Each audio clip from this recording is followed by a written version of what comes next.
الرحيم بسم الله الرحمن الرحيم السلام عليكم ورحمة الله وبركاته دمان أصحابته قيمها يقايها له إلى سعة الصولة لايف فيسبوك السوشيال ميديا وإن سلامية ما أنتوا حنكو سوغانا هاي كوفرتا مقالة لندن وحا فرصة غالية إن الله كلمو شخصي أن وقت بدنا نقانو أصحاب أن هاي قراءة ووقت بدنا رنتي أنا ساكنة دي لو فيري صاحبك غالية عبد العزيز علي إبراهيم الله يغني حلبان مقبوريس الصورة لايف سلو ضد بدن يا سوق لي صوفي صندونا سلو waxaan jecelahay inaan ka faa'iideysto sadaqii maha badan inaan guud ahaan shacbiga Soomaaliyeed u jeediyo amalyo iyo salaan iyo ran socdaalka gaaban ee aan ku soo gaaray magaalada London iyo fursadda qaaliga ah ee uu siiyay walaalkay saaxiibkay solo live وما سنتهاي أصحابتها دي أذن عدك سفيع عنو مقلين عدكم مقلين كوسو قرص اللي سو دوادو مركا برنامجك كوتلا قلما إن لكن فرصة أيام كوكالي إساقو سفر كوسي سعودة حلبان أنا هذا الغضل ما قاني دولة الصومالي أنا واتاقيرتا أنا واتاقيرا لكن يا كدن بي أرنتان إن الشخص الصوماليات وودن كوسو هالجمي قلبي رجح ودنك إثيوبيا traditionally هذه لو فيري عدوي صوماليات إن كعنت لو قليو يا كمسؤولة يا كدن بي. waxaan jecelahay guud ahaan shacbiga Soomaaliyeed gaar ahaan kuwa ay maanta suurtagalka u tahay iyo berritaba inay daawadaan barnaamijkan isaga aan marka hore u sheego qalalaasaha dhinaca siyaasadeed ee ka taagan wuxuu ahaa dhulka jamhuuriyadda Soomaaliya dadkan ama dalkan aan joogno waxay yiraahdaan enough is enough Somalia cannot protect itself yani isma difaaci karto waxaan aaminsanahay hadalkaaga meelaha ku noqoshada uu leeyahay inaad iga ogolaato inaan ku noqdo Ethiopia aniga uma arko qof ahaan maanta Ethiopia di shalay dhaqan ahaan aad u taqaanay ama lagu baray ama nolol baray inay cadow u yihiin dadka Soomaalida dadka Jarmalka waxaan joognaa European Unionka ayay ka tirsan yihiin looma haysto loomana ciqaabo gabadhfaladii dhinaca taariikhda ahaa ee u geystay Hitler marka haddaad adigu cad u taqaan aniga maanta uma aqaan yaa ka dambeeyay in loo dhiibo qalbi dhagax ma qof shakhsi yaa ka dambeeyay ma xildhibaan yaa ka dambeeyay ma adaa ka dambeeyay yaa ka dambeeyay in loo dhiibo Ethiopia shakhsiyan Soomaalida maanta jirta yani waxaan rabaa inaad ogaato mid suurtagal ma ahan hadalkan laamaha warbaahinta iyo social media ay qoraan ama sheegaan in dadka Soomaalida marmarsiyo siyaasadeed ka dhigtaan ma haysaa taariikhdii ciidamada jamhuuriyadda Soomaaliya ku biiray halganka aad sheegayso iyo dagaalka laba jeer inuu ku dhaawacmay wax yar xiriir la عبد العزيز يوبا هانن ما تنجر هي ما tirsaneen ciidanka xoogga dalka Soomaaliyeed sawirka propagandada loo isticmaalayo waa sawirka Ibrahim Robert Warfaa Doonyaale oo la yaqaanay maxay ahayd lixiyo afarta maxay ahayd lixdan iyo afartii roob loo warbaa ka yimid Warfaa heestii loo qaaday ay u qaadeen ciidan ay u qaadeen hawlada qaranka ee waabari in propaganda dhinaca siyaasadda loo isticmaalo si waxyeello loogu geysto hanaanka dowladnimo ee Soomaaliya عبد العزيز السلام عليكم ورحمة الله وعليكم السلام اسكداف ciidamadii oo ahaanin dunyaalii oo ahaanin 20 jiruub ahaa 20 sano bajiraab qalbi dhagax su'aasheedu waa very simple يا أديبي إثيوبيا. markii ay dhacday anigu goobjoog kama ahayn meesha lagu dhiibay iyo cidda dhiibtay labadaba laakiin waxaa hubaal ah hadalaynta ugu badan ee toddobaadkan inuu isaga ahaa laamaha warbaahinta ee Soomaalida waxaan qabaa qof ahaan in qalbi dhagax laga soo qaaday muxuu ahaa deegaanada ay maamusho galmudug state of Somalia Muqdisho markii la yimaadana waxay ila tahay arrintu saad u malaynaysaa inaysan very simple ahayn waxaan rabaa shacbiga Soomaaliyeed guud ahaan inay ogaadaan Umar Xasan al-Bashir oo ah madaxweynaha jamhuuriyadda Suudaan labadii jeer ee caleemisaarkii ka dhacay gudaha garoonka magaalada Muqdisho marna lagu caleemisaarayo madaxweynihii hore ee dowladda federaalka Soomaaliya Xasan Sheekh Maxamuud inuu iman waayay tii farmaajo lagu caleemisaarayo inuu imaanayo sababtoo ah Soomaaliya waxaa jooga ciidamo ka kooban isbahaysi taageer dhinaca militariga ay tababarka siinayaan Soomaaliya sidaas darteed maadaama international criminal court ay doonayso suurtagal uma noqon inuu yimaado Soomaaliya gabaad uma ahan maanta برينا وما نقول دون تشخص كستا dhalashadiisu ay Soomaali tahay xitaa haddii dambi loo haysto wadamada gobolka waan ku soo celinayaa Cabdicasiis hadalkayga waa ka leexleexanaysaa warbaahinta si fiican ay u taqaanaa ani waxaan ka rabaa inaad ii sheegtid yaa u dhiibay ma American baa dhiibay ma waxa dhiibtay qabiil baa dhiibay ma dawladda Soomaaliya yaa dhiibay haddii aad rabeen waxa dhaysaa qof dhiibay ma ogidhay aan ka socono haddii kale meeshan ma dhaafayno waxaad ii sheegaysaa yaa dhiibay qalbi dhagax cida dhiibtay annama moogid annama moogid ani waa moogahay adaan kaan guursanaya Soomaalidu waxay ku maamaadaan hasha geela iyada cunaysa iyadaan cabaadaysa halkee laga soo qabtay markii hore yaa dhiiba noo sheeg annaga dad oo aan aqoonaya jira maamaay muhiimadu ma aha okay ka gudub ma aha in anigu sheego cidda dhiibtay laakiin waxa muhiim ah inaad ogaato markii hore halkii uu ka howlgalayay cidda qarinaysay ama u soo gacan gelisay dawladda Soomaaliya adiga shakhsiyan Cabdicasiis ahaan oo shakhsi Soomaaliya sidoo qalbi dhagax u yahay ma kula saxsan tahay qofku doon hadhiibo in Ethiopia gacanta loo geliyo anigu waxaan qabaa anigoo tixraacaya taariikhda waxna wax badan ka bartay adna aad goobjoog u ahayd wiilashii halkan ku diray gabadha Ingiriiska ahayd maxay ahayd ciidanka booliiska Ingiriiska ka tirsanaa mid kamid ah markii uu carrawaatii gada iyo xaafadihii qoyskiisu ay ka soo jeedeen oo ku noolaan waayay waatii gaalka ayaa laga soo qabtay is there any difference between kan dambiga ka galay ee Soomaali Ingiriiska ah iyo Soomaali Ethiopianka kan ah ee Jamhuuriyadda Soomaaliya sharcigeedu uu baneeyay haddii wax godob ah uu ka galo sida Xasan Xanafi looga soo dhiibay dalka Kenya ma jiro heshiis qoraal ah oo dawladda Jamhuuriyadda Federaalka Soomaaliya ay la gashay dawladda Kenya oo loogu ogolaanayay in dambiilayaasha ama dhagarqabayaasha dalalkaas ka yimaada dhalashadooda xitaa asalkooda Soomaali ha ahaadeen ma jiro maya waxaan rabaa marka inaan lagu noqonin qalbi dhagax haddii anigu waxaan qabaa qof baan ahay Soomaaliyeed difaacaya xuquuqda dadka Soomaaliyeed ay leeyihiin guud ahaan haddana u taagan difaaca Jamhuuriyadda Soomaaliya okay mar waxaad leedahay ninkii Ingiriiska gabadha ku dilay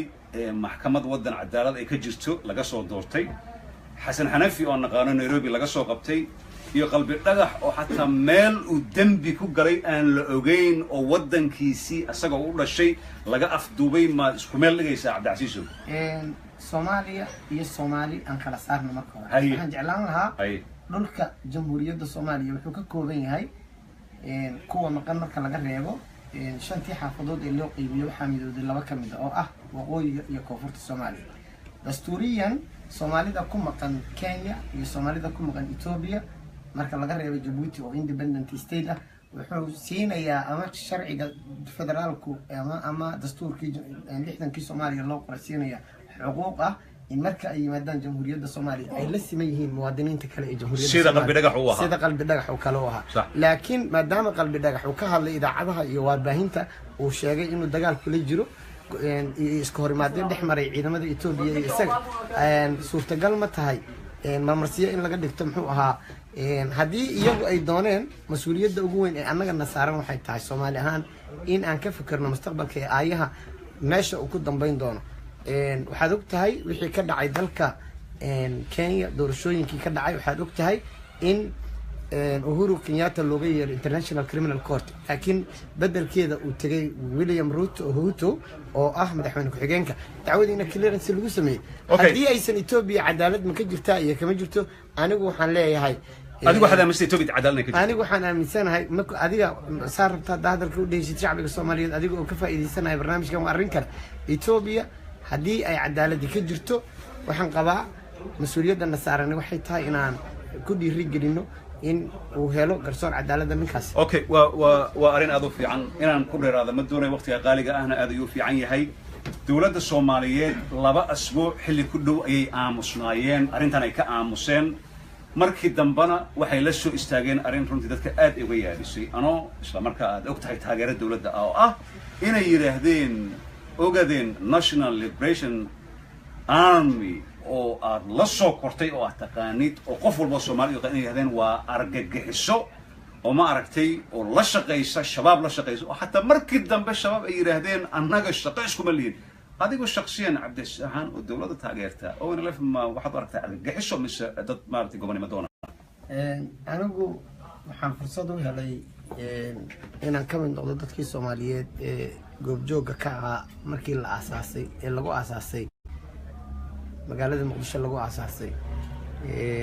waxaan darisayn gudoomiye ku-xigeenkii jabhadda ONLF Cabdinaasir ayaa la oran jiray Allah u naxariisto waa dhintay waxaan jecelahay inaan ku xusuusiyo inaan yacni muxuu ahaa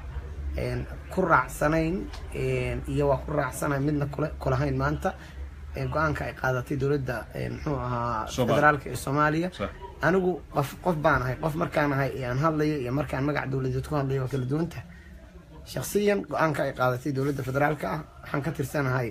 muxuu ahaa dadka Soomaaliyeed ee u halganka ugu jira hanaan xasiloon oo nabdoon inuu Soomaaliya ka hana qaado waajibka nasaaran wuxuu yahay inaan dowladda maanta gacanta ugu jiro Cabdikariin Sheekh Muuse Qalbi Dhagax in fair trial uu helo laakiin ma aha in ay noqoto marmarsiyo kuwa horumarka iyo dowladnimadiidka ay uga faa'iideystaan ama ay ku duminayaan dowladnimada Soomaaliya ma aqbalayna arrintaas okay marka waxaan rabaa su'aashi inaad isoo gobtaan rabaa ONLF adiga shakhsiyan dowlad ahaan ka hadli maayo shakhsiyan oo citizen Soomaali ah ma aaminsan tahay inay argagixisay tahay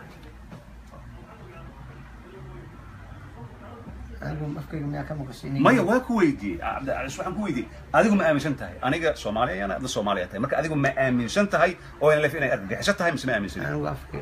kama dhihin mana ka dhahay marka ma aaminsanid inay tahay ani ma aaminsan inay argagixiso yihiin waxaan aaminsanahay taariikhduna aan ku bartay inay yihiin dad u halgamaya inay ka go'aan maxay ahayd xukuumadda dhexe ee Itoobiya laakiin isbedelkii dhinaca taariikhda ee ka dhacay 1990kii dagaalkii aan la galnay ka sokow maanta nolol dhaanta tii hore ay haystaan marka ma yihiin argagixiso ma anigu ma dhihin waa yihiin ma dhihin laakiin ma aha Soomaa ma aha argagixiso obviously inaysan hayn ma aha Soomaa ma aha argagixiso aniga sidaan qabo adiga qabtid teeda kale waxaa lagugu eeday in oo hadda dowladda aad u taageertid oo arrimaha ONLF-na aad tiraahday marar badan aad ka hadashay oo aad leedahay dadkan maaragtay qalalaasa iyo waxyaalahan geeska afka ka wadaan looma adkaysan karo laakiin dhowr sano ka hor video laga duubay adoo aad ugu sacabto ma xataa dagaalan galay maxaa iska bedel Cabdicasiis waxaan ahay magacayga abtirsiyaygu weli waa Cabdicasiis Cali Ibrahim dadka Soomaaliyeed ay u yaqaanaan xildhibaan waxba iskama bedelin muxuu ahaa shakhsiyadeedii weli waxba iskama bedelin marka 12 sanadood ka hor markii aan ka hadlayay ama safarada u galayay nolosha maanta ka jirta kama jirin dhulka Soomaalida ay degto dowladda Soomaalida deegaanka Soomaalida Itoobiya ay maanta haystaan kama jirin marka at least hadalkaygu ambitionkaygu wuxuu ahaa in isbedel ay helaan hal gaaro maalinta ay iyagu goostaan inay ka go'aan iyagay u taala inay la jiraan iyagay u taala laakiin anigu waxaan qabaa qof baanahay waxaan aaminsanahay waxaan aaminsanahay dowladda deegaanka Soomaalida ee Itoobiya marka ma aaminsantahay dhulkaas inuu yahay dhul Soomaali oo mustaqbalka laga yaabo inuu soo laabto waa dhici kartaa inuu soo noqon waayo sidiisa uu ku joogana waa dhici kartaa ma laga yaabo inaad u halgantid Cabdicasiis ahaan haddii oo ay noqoto aniga waajibkay saaran wuxuu yahay intaan noolahay inaan dadka Soomaaliyeed ee hoostaga maamulada Kenya iyo Itoobiya inaan la dulmin wixii xuquuq ay leeyihiin ay helaan maxaa jira mujtamaca caalamka wuxuu aqoonsan yahay territorial integrity-ga Soomaaliya jamhuuriyadda Soomaaliya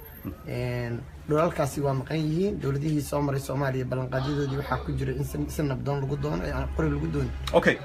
su'aal muhiim ah 7 June 2015kii magaalada Jigjiga waxaa lagu kala saxiixday heshiis u dhaxeeya labada gobol ee dariska Galmudug iyo dhulkan DDSI la yiraahdo dowladda deegaanka Soomaaliya iyadoo ay dhankan ay ka tageen madaxweynihii hore ee Galmudug Itoobiya maxaa uga reebtay dowladda deegaanka Soomaaliya ma yade muhiim ma ahan hadda aniga dowladda deegaanka Soomaaliya qof walba fahmi kara haddii aan ku yiraahdo marka afkaaga ka ma xishood ma Cabdicasiis xishood ma dowladda deegaanka ma Cabdicasiis su'aasha qasin dowladda deegaanka Soomaaliya haddii aan dhahay meel kale oo wadankeena kamid ah dowladda deegaanka Soomaaliya kuma taalo marka way fahmi kartaa taas ay qasin 7 June waxaa lagu saxiixay waxaa ka qayb galay xildhibaan mahad oo ka soo jeeda MP ahaan xaafadan Streatham on maanta aan ku suganahay MP and member of parliament ayuu leeyahay marka haddii uu ka iman lahaa Jubaland ama Somaliland ama Puntland mahad waxaa la dhihi lahaa wuxuu u saxiixay isagoo Xasan Sheekh ka socdo oo xafiiskii madaxweynaha u saxiixay laakiin waxay ahayn local issue oo MP-ga Galmudug uu la saxiixday si dagaaladii dadka walaalaha ah ee dariska ah ay ku dhamaadeen loo xalliyo dadka adiga aad ka mid tahay dowladda taageera maxay arrintan u dhaheen mahad ayaa soo saxiixana maxay dhaheen arrintaas waa fadeeco maaha anigu waxaan qabaa qofaan sida aad u leedahay hadalka inuusan ahayn ruuxna ma inkiri karo dokumenti siyaasadeed dowlad iyo qabiil inay kulmaan wax dhici kara ama issue taariikhda meel ka geli kara ma aha waxaan ahay cabdicasiis cali ibraahim waxaan kasoo jeedaa sida aad adigu sheegtay intii aan kaftamaynay ka hor xaafadan aad joogto ee qoyska loo yaqaano ee ku taalla magaalada London يعني qoyska la ii tiriyaa inay degi ku badan yihiin ama ay degan yihiin laakiin taas igama saarayso inaan muxuu ahay Soomaali igama saarayso waxaan rabaa mid inaad ogaato oo ah documentiga iyo heshiiska oo video ah oo duuban maqal iyo muuqaal leh ayaa la hayaa ma aha maxaa way heshiiska noo sheeg mar haddii inay iska kaashadaan labada dhinac ayaa loo jeeda waa Soomaaliya iyo Ethiopia ma jirto on behalf of waxay ku galayaan dawladda deegaanka Soomaalida wasiir dawlihii hore ee madaxtooyada Soomaaliya iyo wasiir ka tirsanaa Hebel Cabdi sidaas oo ka tirsanaa waxay heshiis ku galeen muxuu ahaa in labada dhinac wixii carqalad keeni kara ay ka hortagaan Soomaaliya iyo Ethiopia maya Abdicasiis ka dhaxgal markaa ka dhaxgal waxay usoo ka dhaxgal Abdicasiis ka dhaxgal mama Janisi markaa taariikhda adduunka oo federaalka oo adiga aad taqaanid oo Jarmalka Mareykanka wadan kasta uu ku dhaqmo kama dhicin in magaalo aan ahayn caasimadda wadankaas day aan leeyahay Berlin hadday ahaan lahayd Washington haddii ahaan lahayd sababa weligeeda kama dhicin arrin khusaysa siyaasadda arrimaha dibadda militariga in lagu saxiixo marka arrintan haddii mahad uu ahaan lahaa nin ka soo jeeda Jubbaland ama meel kale uu ahaan lahaa waxay ahaan lahayd laakiin mahad wuxuu u tagay local issue oo dadka isku dhamaada meesha marka ma saxiixi karo teeda kale mudane Cabdi Cumar Maxamuud madaxweynaha deegaanka dowladda Soomaaliya awood uma leh wax federaalka ah inuu saxiixo marka ma waxa rabtan dadka inay ka dhaadhicisaan ummadda tiraahdaan maalintaas la saxiixa kaliya waxaan u jeednaa halkan yaala ha laga socdo taas ma qabanaysaa waxaan jeclaan lahaa inaan in yar ku noqdo si aan ku tusiyo heshiiskii qoraan la saxiixan ruuxa inkiraya ama leh muxuu ahaa aniga oo wakaalad ka haysta Ethiopia aniga oo yani wakiil ka ah muxuu ahaa ka haysta aniga haddaanan ka tirsanayn dawladda dhexe ee Soomaaliya heshiis ma geli karin qoyska inta lagu galay raalla waxaa lagu galay goob ka mid ah dhulka Soomaalida laakiin hoostaga maamul ahaan Ethiopia oo federaalkeena ku saarinta oo federaalkeena ma samayn karo waxaan rabaa inaan ku weydiiyo mas'alo kale oo ah markii madaxweynihii hore ee dawladdii federaalka Soomaaliya ee tan ka horeysay uu tagay magaalada Jigjiga waa kii yiri daruusta waxbarashada lagu qaato Soomaaliya waa nala ku qaldi jiray waxaa naloo dhigi jiray cadaawad Ethiopia ah والله لكن عبدالعزيز شكلها نو بدلين عبدالعزيز ما لو صحيحي كرا جيجي ما لو صحيحي كرا عرين فدان القصيص والله صحيحي كرا سبب مشاريع waxaa jira haddii xukuumadda dhexe uu ka haysto ogolaanshiyo mas-uulka markaas isaga hawsha haya wuxuu heshiis ku geli karaa degmada iyo xaafadda uu ka joogo kama geli karo dastuurka Ethiopia ma dhigayso ama waa taqaanaa waa hadda waxaan rabaa dastuurka Ethiopia qodobka diidaya in Cabdi Maxamed عمر oo madaxweynaha dawladda deegaanka Soomaalida Ethiopia inuu heshiis kula galo nimankan waxay wateen waxay ka tirsan yihiin waxa jira hadaad mahad salaad u jeedo qabiil ahaan aad u tilmaamayso Cabdiqaasim Salaad Xasan oo madaxweynaha Soomaaliya ka noqday jooga Generaal Galaala jooga oo xil iyo darajo kaga horeeyay munaasabna ay qabaa'il isdagaalamay laakiin aan hadda wax xil ahayn inay tagaan ee heshiiska galaan Cabdiqaasim Masar ku ma xilibaan hadda kala dhageysan madaxweynaha dawladda Cabdiqaasim waxa ilaahay inta si raadinaysa ku sheeg ma baahne waxaan rabaa inaan kuu sheego Cabdiqaasim wuxuu ku nool yahay Masar ku nool yahay inuu taga ahay tolnimo ma tagi karo ninkan waa local MP oo ka tagay galmudug ka tagay si uu xalliyo arrintan ka dhacday marka Cabdiqaasim iyo tol iyo qabiil waxba kama galin waxaan rabaa haddii aad leedahay marna tolnimo loo wada hadlay marna waxaa loo wada hadlay adaa idhahayo waxaa dagaalamay laba kooxood laba qabaa'ilo darisaa dagaalamay waxaana arrintooda loo galay muxuu ahaa hab muxuu ahaa MP ga galay local MP ga galay midda kale this is the evidence qofkii u baahan waxaan rabaa inaan ku aadiyo muxuu ahaa ku aadiyo videogaas halkaas waxa ku qoran oo aan rajaynayo inaan akhrin karo in yar aan weyneeyo warqadda waxaa goobjoogayaal ka ahaa dhinaca Soomaaliya waxaa u saxiixay dhinaca Soomaaliya dhinaca dowladda Itoobiya waxaa u saxiixay magaca danjire Shamsuddin oo saxiixay waxa soo loogeeyay xilka la taliyaha wasiirka wasaaradda arrimaha dibadda ah taariikhda la saxiixayna waa taas halkaas kalena waxaa ku saxiixan dhinaca dowladda Soomaaliya waxaa u saxiixay mudane Mahad Salaad xilka uu hayana ay tahay wasiir dowlaha madaxtooyada ee jamhuuriyadda Soomaaliya waxaan jeclaan lahaa inaan shacbiga la qaldi karin oo aan lagu qaldi karin dokumenti siyaasadeed inaan lagu qaldi karin waxaa kaloo ku qoran qodob kale oo muhiim ah inay iska kaashadaan ciribtirka iyo baabi'inta waxa ay ugu yeereen dhinacooda kuwii markaa xilka hayay ubbo ay ugu yeereen iyo maxay ahayd ubbo iyo waxay ugu yeereen al-shabaab waxaan jeclaan lahaa inaan marmarsiyo siyaasadeed oo qaranka Soomaaliyeed halis ugu gelinayo jiritaankiisa arrinta waa mahadsantahay marka daawadayaal waa mahadsantihiin weli waxaan ku suganahay xaafadda Streetham oo ku taala koonfurta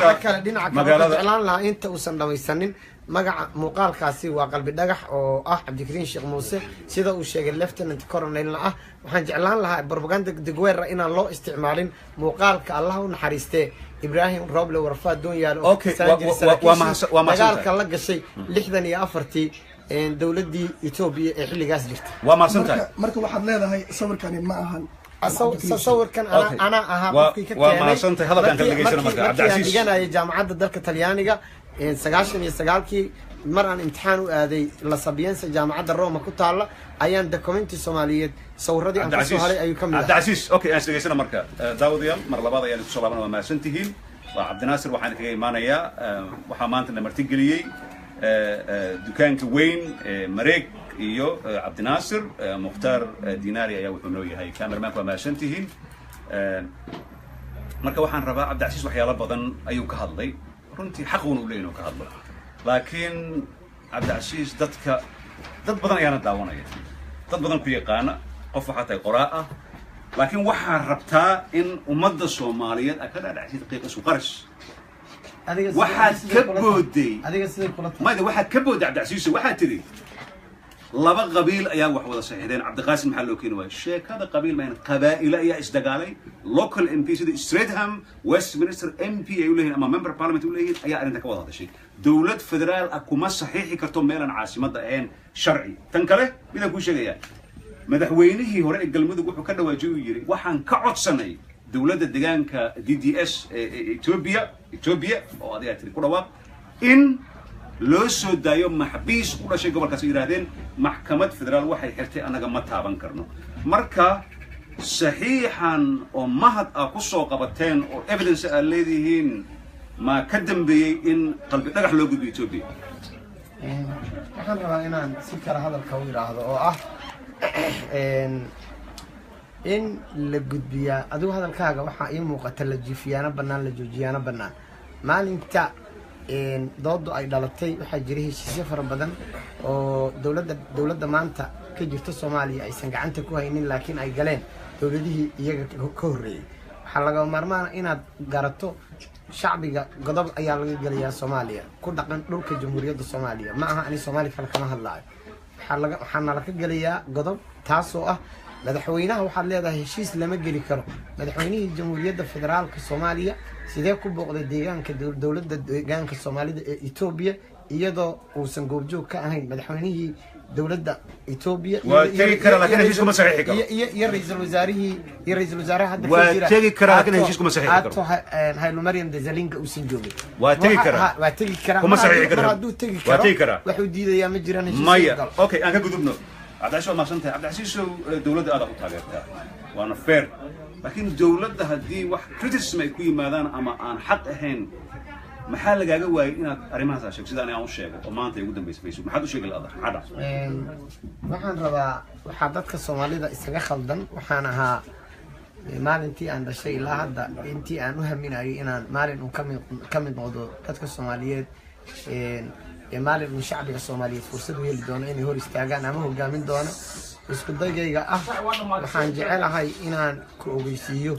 noloshayda waxaan markii hore ku barbaaray dhinaca ciidamada oo aan jeclaa in aan sarkaal muuqda ama brigadier general laakiin janarnimadii fadeexada ku timid 4 maalmood 4 sanadood nin ku qaataad arkaysaa marka iyadii inaan ka leexdo qasab ay noqoto waxaan rabaa arrimaha waa ka hadli jiray waa degdegaysaan ayaad is leedahay dowlad curdan ah oo aan 6 bilood jirin ayaad rabtaan in aad markiiba weerar ku qaadaan waxaan rabaa inaad muujisaan sabirkii iyo dulqaadkii aan u yeeshay in dowladdii tan ka horreysay muddo sanad ah markii aan taageeriyey dhexdooda markii ay isaga dhaceen in aan dagaalka ku bilaabay oo aan hadalkaygii ugu horreeyey ee doodwadaag barnaamijkii aan soo fadhiistay aan ku idhi waa laga soo gudbay maalmihii tegay ee taariikhda ee la dhihi jiray ama dadka lagu handadi jiray waxaad qaraabo la tahay xasan sheekh maxamuud ra-iisul wasaare saacid ama guddoomiyaha baarlamaanka oo ahaa jawaari markii labaad haddana ah haddii sida ay dad badani qabaan marka lagu daro kuwa aniga qaraabo ila ah maalintaas hadalkii aan lahaa ee taariikhda gale waxay ila tahay inaad illuusan tahay waxaad kaloo illuusan tahay inaan ahaa shaksi isgarab taagay madaxweynaha hadda ka jira soomaaliya habeenkii xafladda lagu qabay kensington london ee yiri bahda aan ka soo jeedo ma aha yacni beer ka baxday madaxtooyada soomaaliya isbeddelay u baahan tahay marka waxaan rabaa in fursad la siiyo muddo sanad ah haddii ay gudan waayeen xilka iyo waajibaadka ka saarnaa ummadda soomaaliyeed loola xisaabtamo ha ka dhiganina markhaatiyo siyaasadeed in aad saaka waqtiga ayaa nagu yar saaka waxaan ku soo waabariisanay in shaksi 2 asbuuc ka aamusnaa social mediaha amiin caamir oo artista ah oo inta badan garab taagan dadka ma aragtay oo xaqooda u soo dhiciya oo ka aamusnaa arrintii ka dhacday bariire shabeellada hoose ka aamusay waxyaalo badan ka aamusay ayaa saaka waxaa lagu arkay mahad salaad iyo sharmaarke ra-iisul wasaarihii hore inuu soo geliyey adigana u sacabtana saaka runtii anna waan soo geli kadib aan runta aan sheegay cabdicasiiskii aan kasii jirna matida maxaa dhacay ma lagu gatay soomaalidu waxay ku mahmaahdaa ninku dilay har qabo kuuma jiido waxa ay u dagaalamayaan waxay fursad ka doondoonayaan mar kale shacbiga soomaaliyeed anigoo og inay qayb ka ahaayeen godobta dadka soomaaliyeed ay tirsanayaan amiin caamir nin mujtamaca soomaalidu ay aada u taqaano subcanna dhexdooda ku leh adna aad markhaati ka tahay hadduu ka aamusnaa waxaa dhici karta xaalado uu u hadli waayey inay jirto anigu hadda markii aan imid soolo inaad tahay darteed ayaan galabta kuula fariistay waxaan diiday inaan la hadla laamaha warbaahinta soomaalida ee ka howlgala magaalada london muddadii marka waxaan anigoo tixgelinaya adigoo og joogitaankaygii magaalada muqdisho iyo halgankii aan galnay ee dhinaca isbedel doonka ahaa ee soomaaliya aan uga horseednay dowladda maanta jirta inaan ku siiyo fursad aan diiday inaan warbaahinta kale ee soomaalida waa maasantahay waan soo gabagabaynayaa aan hor istaago xilma lagu dhiibay no comments waxyaalo badan ayaa no comments dhahday oo inalaf inay tahay terrorist waa iga diiday xilka waa iga diiday cabdicasiis oo maxaa jira cabdicasiis xildhibaan laba jeer compromise ayaad samaysay maxaa dhacay no waxaan rabaa inaad ogaato qadiyadda dadka soomaalida iyo Soomaaliya oo nabad noqotaa marna inaan wax compromise liiraad Ethiopia cadawgeena miyaa mise waa fursadeen anigu uma haysto inay cadow yihiin Soomaaliya cadow Soomaaliya yihiin ma haysto uma haysto okay tamaam daawadayaal waa maqlaysaan runtii waa ka xumahay saaxiibkii qaaliga ah Cabdicasiis xildhibaan oo waqti badan aan isnaqaanay waa runtii shakhsi maartay macquul ah laakiin kulli saa ka aragteen waxyaabo badan idinka ayaa comment ka bixin dadka badan ee daawanaya si qaybiya Facebook gali laakiin Facebook ayaa gelsan YouTube title كي على قبل عبد العزيز وشخصي شرف له قيمة له لكن عبد العزيز كان أقاني كل ما أهنا يوم مرة ما أنت أما وان سياسي النقدي أو هذا أو سياسيين إذا قالوا إن ندفعه عن هريك وش إن أفترسيه يوم مرعي والصومالي هاي صومالي أنا هاي ما أنت هلك أدقوا وريسان السامع أدقوا وريسان السامع أدقوا وريسان السنة إني تحب مقالة لندن إن أنا هاي كفر أحسن هاي صومالي هاي صومالي إنجليز إن أنا هاي waxaan ubadkayga 3 meelood 4 meelood marka loo qaybiyo 3 qaybood waxay ku dhashay magaalada London hadii ay dambi ka galaan dalkan ma noqonayo aabe dhoofiya waxaan u dhiibi doonaa cadaaladda marka waxaad igu qasbaysaa inaan shacbiga Soomaaliyeed yaani gurbaanka ay tumayaan ay been abuurka ah ee loo garaacayo siyaasiyiin dalay ah shanta maalmood ay xukunka joogaan shan daba ka dhisanaysa rabtaa in aniga compromise marna kama galay maanta qofka taqaanaanahay dukaankaana ila soo gashay compromise يعني كما قلنا dadka Soomaalida jiritaankooda iyo dhulka Soomaalida laakiin waxa muhiim ah in aadan si kala hadalka loo dhihin oo si ka fiican loo dhaho oo ah Soomaali barxoon waa la waayay 19 waxaan maqli jiray hays raacday diiday hays raamsateeda Soomaalida shidada haysata adigu waxaad ka hadlaysaa kuwa maqan oo la difaaco dadkooda xataa tii Soomaaliya ahayd baan nala ku haystaa maanta oo qaybana loo qaybiyay oo so called waxa ay sheegaysid Somaliland oo dalka waa ka go'nay intiisa kale Puntland Galmudug maxaa ku xiga Hirshabeelle banaadir dadka jooga oo aan xuquuqdooda la ogolaanin weli waxa ku jira South West State Soomaaliya waxa ku jirta waa soo dhamaad Jubbaland waqti waa soo dhamaad tooyaad u haysaa maanta waxa leedahay waxa u jirta waxa u soo gabagabay ana waxaan jeclaan lahaa inaan arko Soomaaliya oo لو يعدي يراس كمبوني اوكي تاس ومساله كله كومنتس بدن ayaa jira dad badan ayaa ka hadlaya masaladaas waa mas'ala kale laakiin hadda adiga iyo dadka dawladda taageersan intooda badan waxaad aaminsan tihiin dawladdan shirqool ayaa lagu sameeyay oo qalbi dhagax iyaga ma dhibin dad siyaasadda ka soo dad waa jiraan tabcan fursadan ka faa'iideysanay xildhibaana waa jiraan laakiin dawladda qof iyada gacanta iyada ayaa dhiibtay dawladda waxaan rabaa inaan ku sheego shalay dadku been abuurka loo sheegay aniga kuma jiro waxaan rajaynayaa shacbiga Soomaaliyeed inay ka garaadsadeen maalmihii tagay ee taariikhda ee loo sheegi jiray shalay waa maqlaysi xildhibaan Zakariya Xaaji Maxamuud Cabdi hadalka uu ka hadlay ee warbaahinta uu sheegay ee ahaa in ay waayeen tiradii looga baahnaa yaa arkay wasiir ka tirsan xukuumaddii uu ka tirsanaa ma la kama xirin waxba kama jiraan waxaan rabaa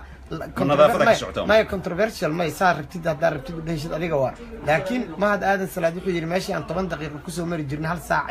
أيام ما أنت كل إيمان وحكلوها هاللي نينك اللي يراهدو زكريا حاج محمود أو صاحبك اللي بانك تجي مقالة برمنغهام وحيجري وحن ويني صحيحيا نقول فلان سي عند دولة أي كتر سنين وزير ده أنا أقول مركب شغلة حاجاكو أركتين مركب وزير دولة وكتر سنة السجي والصحيح اللي بان دولة نواض الصومالي عبد العزيز وحن ربا سؤال شامل ويدي حلبان ندفر بدنا كده عنايا وصار الله كده عنايا محمد ودني وحويري دولة قلت بيك الشيء maxaa ka dhibaya haddii ay tiraahdo qaladkan waynu galnay shacabkana ay u sheegaan in ay muxuu qalad galeen oo ka raali geliyaan oo uu madaxweynaha uu ka hadlo oo ilaa haddana aaminsan marka waxa uu leeyahay adiga ka xildhibaan ahaan waxaa tahay nin mas-uul ah bal adiga aragtidaada maxaad yacni madaxda markaad u tagtid beri aad kula talin lahayd aniga aragtida aan qabo waa sheegay muhiim maaha in madaxweynaha dowladda federaalka Soomaaliya His Excellency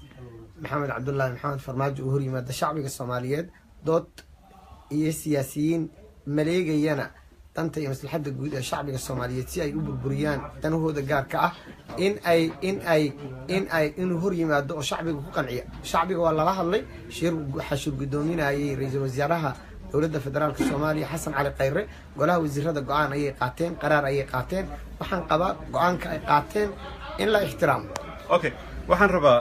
ugu dambays waqti ayaan ugu dhamaaday runtii maqribkiina waa soo dhow yahay cabdilcasiis horta dawladda anaga ma rabno dawladda inay dhacdo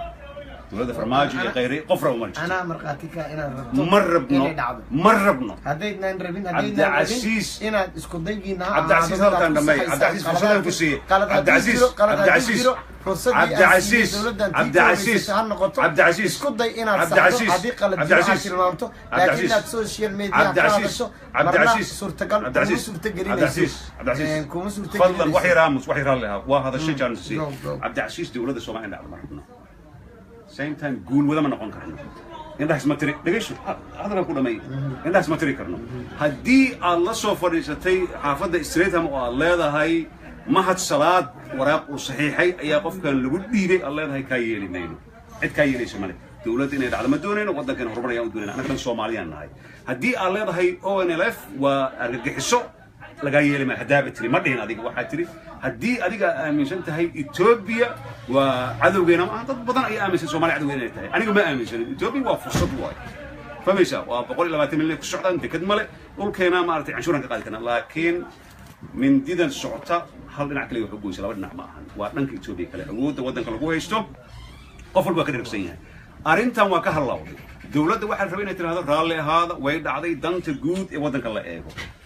dad badan ayaa dhintay lagama hadlayo dhibaato badan ayaa dhacday laakiin arrintan dawladda waxay ku noqday mahmahdii Soomaaliyeed oo ma dhihi karo kama sheegi karo halka dad badan caruur iyo haween ayaa fiirsanay kama dhihi karo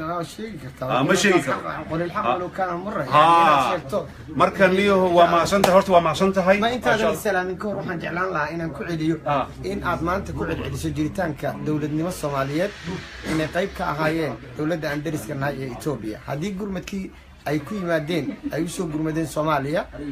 si ay ula dagaalamaan cadawga duulaanka ku aqranimada iyo madaxbannaanida Soomaaliya ee al-shabaab ee inta badan ay taageerayeen adna aad marqaati ka tahay inaan ahaan ninka ugu hadal adag intii aan iskala shaqeynaynay Universal TV oo aan rajaynayo xitaa maanta galabta si kadis ah inaan muxuu ahaa kaarkeeda ugu soo ritay jeebka anigoo aan filin meel intaan ku arkay IDskiina loo sameeyay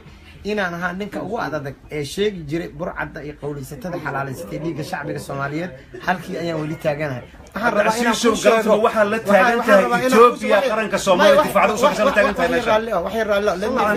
halka arrin aan rabo inaan kugu soo gabagabeeyo waxay tahay muslim gabaygii ahaa Ali Jaamac Habiib ee ahaa muslimnimo niman kugu dhaqeen mu'minnimo qaasa gaal maxasta ku dhowra oo magansataa dhama waa ma santahay ahlan wa sahlan thank you waa ma santihiin dhamaan asxaabta Cabdicasiis hadalka ma dhamaado aad ayuu ma seen sax waa ma santahay wadankiina maarta diyaa tagtid dawladda naga gaarsiin dawladda reer Streatham reer London reer UK waa taageersan yihiin dawlad inay dhacdo ma rabno laakiin dawladdeena hadda waa dimuqraasi waa curdan waa in la xisaabtamo wadanka wixii ka dhaco anaga waa taageersanahay gulwadaan u nahay habeenii maalin laakiin waxaan u baahanahay dawladda in wixii jira shacabka banaanka la soo dhigo laakiin cid dhageysanaysa male oo in la argagixisa mahad salaada saxiixi kara in la dhiibo cid dhageysanaysa male Cabdicasiis dhamaan reer Streatham mareeg aad ayuu maasan yahay cameramanka diinaar waa maasan yahay dhamaan asxaab aad u fara badan oo hal mar axsan isma iigu aad asxaabta reer Streatham odayaasha dhamaantiin waa salaamadda aad u fara badan ayaa daawanayay ninkan ujeedaan waa salaamadtiin thank you ninkan ujeedaan waa ninka mareeg state malaheeda ma sha Allah waa mahadsantihiin assalaamu calaykum waraxmatullaahi wabarakaatuh thank you very much thank you